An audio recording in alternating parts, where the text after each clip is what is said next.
Un menu unique et sans viande. C'est ce qui sera proposé aux écoliers lyonnais à partir de demain et au moins jusqu'aux vacances de Pâques. Le menu unique, ça nous permet de fluidifier le service, de gagner du temps. Et donc, les enfants peuvent passer sur la pause méridienne, peuvent tous passer et tous manger. Quand on a ce type d'idées à prendre et qu'on vient les mettre sur le dos de la commodité, alors il ne faut pas se demander pourquoi de temps en temps nos gamins dans ces cantines, qui viennent parfois des quartiers populaires, c'est le cas à Lyon comme dans d'autres territoires, sont souvent à l'occasion de ces repas le seul moment où ils vont pouvoir manger équilibré. La mesure passe mal également dans le monde agricole, avec des éleveurs qui se sentent à nouveau visés. Depuis la fin de matinée, ils manifestent aux abords de l'hôtel de ville. En plus de l'insulte inacceptable aux agriculteurs et aux bouchers français, on voit bien que la politique moraliste et élitiste des Verts exclut les classes populaires. De nombreux enfants n'ont souvent que la cantine pour manger de la viande. Je rappelle que c'était une promesse de campagne du maire et qui profite opportunément de la crise Covid pour faire glisser sa promesse de campagne. Là, moi, je raisonne en tant que médecin. Nos enfants, dans leurs assiettes, ils ont besoin d'avoir une assiette équilibrée plutôt qu'une assiette idéologique. On a des protéines animales. On va servir du poisson ou des œufs. Pour moi, ça, c'est de la politique, la polémique politicienne, c'est tout. Voilà. Alors, ça vient là du gouvernement. Mais quel intérêt? Il y a un ministre des cantines scolaires maintenant? J'ai pas été mis au courant. Arrêtons de mettre de l'idéologie dans l'assiette de nos enfants. Donnons-leur simplement ce dont ils ont besoin pour bien grandir. La viande en fait partie. J'ai saisi le préfet du Rhône.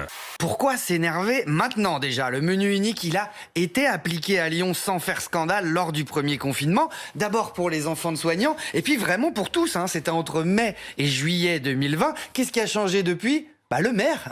Nous étions dans une situation qui était extrêmement différente puisque les élèves revenaient après un confinement, que nous avions d'ailleurs la moitié des élèves qui revenaient, et donc nous ne savions pas si effectivement ils mangeaient de la viande, pas de viande, etc. Maintenant, on a le recul nécessaire. La situation épidémique actuelle impose également une restriction des déplacements et donc un confinement partiel. Ma conviction profonde est qu'on va vers le bout du tunnel. D'autres mesures sont décrétées, la fermeture des commerces et galeries marchandes de plus de 5000 m², sauf les commerces alimentaires. Dans les commerces de plus de 400 m², la jauge passe de 10 à 15 m² par client. Alors, vont-ils remporter leur pari? Est-ce que ça fonctionne? Oui, deux vidéastes, McFly et Carlito, bien connus. S'ils atteignent les 10 millions de vues, ils pourront soumettre à Emmanuel Macron un concours d'anecdotes. C'est un format qui est connu sur leur chaîne. Aujourd'hui, 5,6 millions de vues en moins de 24 heures. Alors, il y en a un, c'est le fils de Guy Carlier. Oui, mais alors, il s'appelle David Koskas et Raphaël Carlier, effectivement. Ils sont tous les deux, ils ont 34 ans, c'est pas des petits jeunes. Certains musées d'ailleurs évoquaient la possible date du 8 mars. Est-ce que cela vous semble... Écoutez, je ne suis pas venu, je suis désolé, je ne suis pas venu là pour vous donner une date qui n'est pas encore fixée.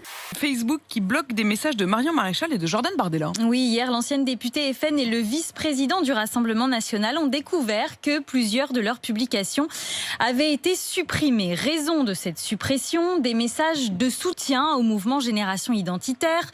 Que Facebook censure la page de Jordan Bardella et celle de Marion Maréchal est un signe extrêmement préoccupant de la montée d'une censure décomplexée à travers les réseaux sociaux, une censure qui relaie celle que le gouvernement lui-même rêve d'organiser. Vous ne mettez pas le président actuel dans votre mairie, vous mettez des anciens présidents. Alors là, c'est uniquement dans mon bureau, vous savez comme moi que le président de la République a son portrait dans la salle des mariages. D'accord, mais dans votre bureau, vous ne mettez pas les présidents qui ne sont pas de votre camp, c'est ça? C'est à peu près ça. C'est à peu près ça.